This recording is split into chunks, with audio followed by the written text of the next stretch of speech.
Hello साथीहरु, म 5 पैसा सुरु गर्छु हजुरलाई देखाउनु। यो चाहिँ 5 पैसा नेपालको धेरै पहिला पुरानो हो। यो कति सालको भनेपछि यो 2028 सालको हेर्नु है।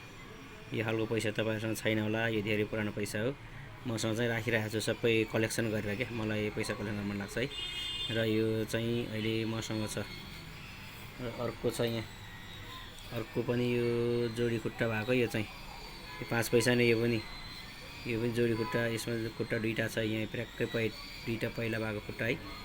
यो पहिला भएको खुट्टा दुईटा पहिला छ यसमा। यो 5 पैसा हो। यो चाहिँ 2000 कति सालको हो, 4 सालको रहेछ यो। अनि त्यस पछाडि लिएर हेर्नुस्, यो चाहिँ चाँडीको पैसा हो। यो 2 रुपैयाँ 2011 सालको, यो 2011 सालको है।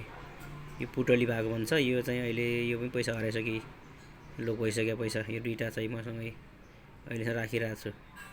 मसँग यो छ, यस्तो पैसा पुरानो पैसा राखिन्छ है, किनभने मान्छेलाई चाहिन्छ नि त, कहिलेकाहीँ हेर्न मन लाग्छ पुरानो पैसाको, त्यही जताले राखिन्छ। अनि यो चाहिँ यो कुन्डेसको पैसा हो। यो सुनवाला पैसा, यो धेरै पुरानो पैसा हो। यो अरबीतिर पैसा हो, तर अरब त होइन के अरे, यो खोइ पाउने जस्तो लिनु पर्छ। पाउन्ड पर्छ त, कति पाउन्ड हो यो, धेरै पुरानो पैसा। यो पनि म भेटेँ, यो छ बाटोमा, यो पनि मसँग छ। अनि यो चाहिँ नेपालको पैसा होइन, यो चाहिँ कुन देशको पैसा, धेरै पुरानो पैसा। यसको त मूल्याङ्कन छ, अहिले बेच्यो भने पैसा आउँछ। यो पैसाको त आउँछ निकै, 5 पैसा हो यो, तर निकै 5 रुपैयाँ निकै आउँछ यसको पैसा, मूल्याङ्कन छ यसको। यो बिक्री वितरण गर्ने पैसा आउँछ यसको। यो रानी, भिक्टोरिया रानी के रानी भन्दो रहेछ यसलाई। यो पुरानो पैसा हो।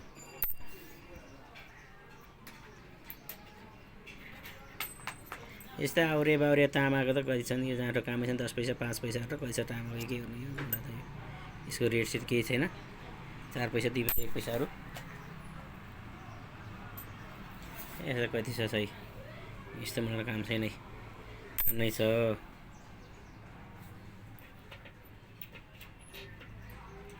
अनि यो गाई पैसा तपाईहरुसँग छैन होला, यो गाई पैसा नि छ मसँग। यो पुरानो गाई पैसा 5 पैसा। यो पुरा देखिँदैन क्लियर है, यसमा देखिन्छ क्लियर।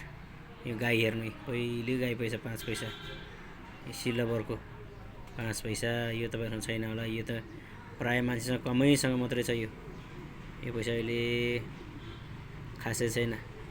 यो त म भने जेठो 2023 सालको हो, भनेपछि त धेरै 2022 सालको छ, धेरै पुरानो हो।